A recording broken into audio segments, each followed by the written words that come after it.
Hi, I'm Sherry with OLTD. Imagine you need to confront someone about something that's bothering you. How do you feel knowing you need to have this kind of conversation? Probably not super excited. Most of us avoid or put off or dread these kinds of conversations. We worry that they're not going to go well. Maybe one of us is going to just completely shut down, or the whole thing's going to escalate and turn into an argument that makes everything worse.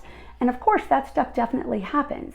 And I'm going to show you how it happens by using this brand new dog frisbee and some bean bags. Because when we understand the pitfalls that derail these kinds of conversations, we can actually take steps to avoid them.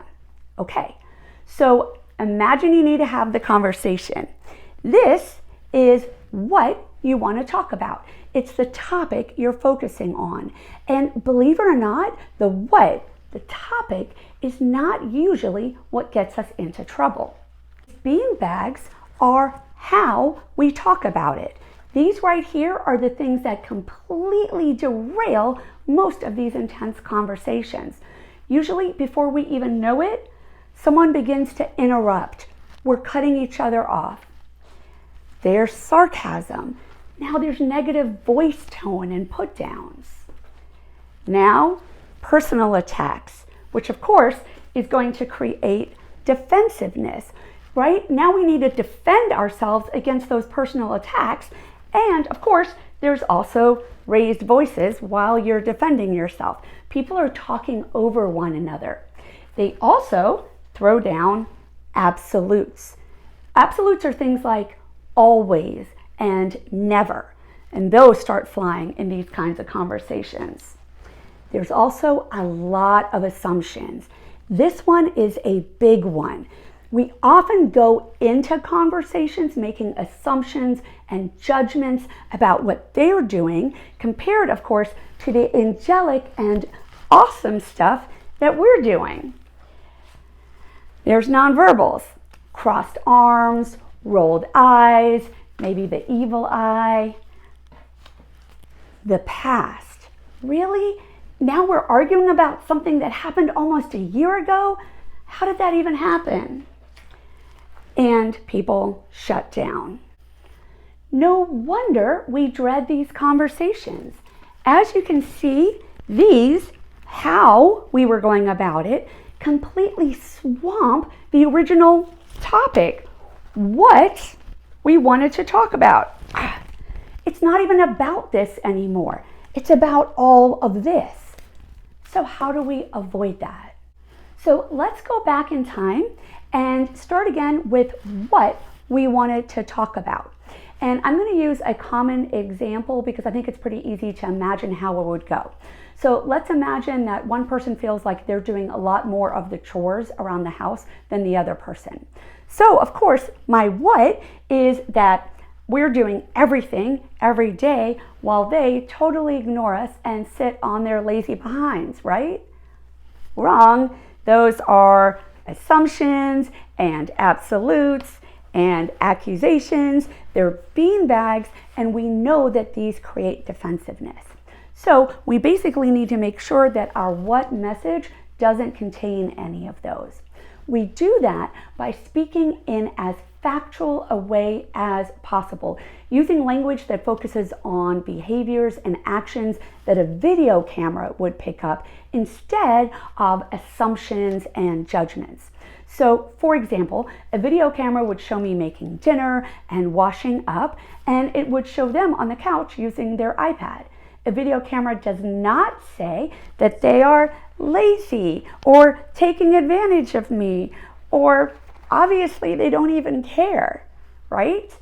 All it does is tell us what actually happened. And for more on that concept of using language that a video camera would pick up, see our video on delivering feedback. I'll link it below. Now, it also helps to actually write down our what statement ahead of time. It makes sure that we're thinking through the kind of language we're going to use. So we might say, I've been noticing that in the last month, I've been doing the majority of the cooking and the cleanup, and I'm wondering whether we can find a way to create more balance about who does what around the house. Now, notice I didn't even get into them sitting on the couch because I decided it might sound like an accusation of laziness even if I didn't use those words. Another thing that you might want to write down ahead of time is how it affects you or how it makes you feel.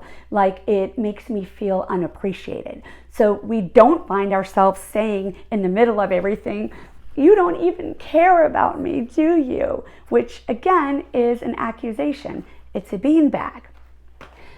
Okay, so let's say you start the conversation perfectly, but they get defensive and they start throwing beanbags. How do you make sure you don't get caught up in your emotions and also start throwing beanbags? Some techniques are try wiggling your toes. I know it sounds a little different, but it works. Try it. It actually helps pull you out of your head and out of your emotions, and it helps ground you. Another thing to do is to take deep breaths to calm your emotions. And you can imagine that you're on a balcony looking down from above. That can really help you detach a little bit. Another way to help yourself detach is to ask yourself if this will matter in 5 years. And sometimes the answer is yes. Most times the answer is no. You can also ask for a break to take a moment to calm down. And you can walk around the block, take some deep breaths, come back and address it again when you've calmed down. And the biggest hint is to listen with empathy. And how you do that is a huge topic. So we have a whole other video on that, and I'll link that below. For now, remember that we really don't know what's going on with them. So we can ask ourselves, I wonder what is going on with them? What do they need right now? And in the middle of the conversation, ask them open-ended questions so that we can understand and hear their perspective. Because underneath the what is the why, yours and theirs. Why does it bother you that you're doing more chores? Because you feel unappreciated. And why have they been letting you? Maybe work has been so stressful that they've just been collapsing in the evening and they didn't even realize it was creating a burden for you. In fact, they really need your help getting through this rough patch.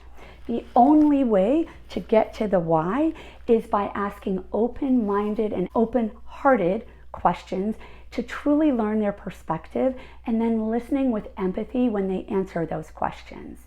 And it helps to remind yourself of that before you go into a conversation.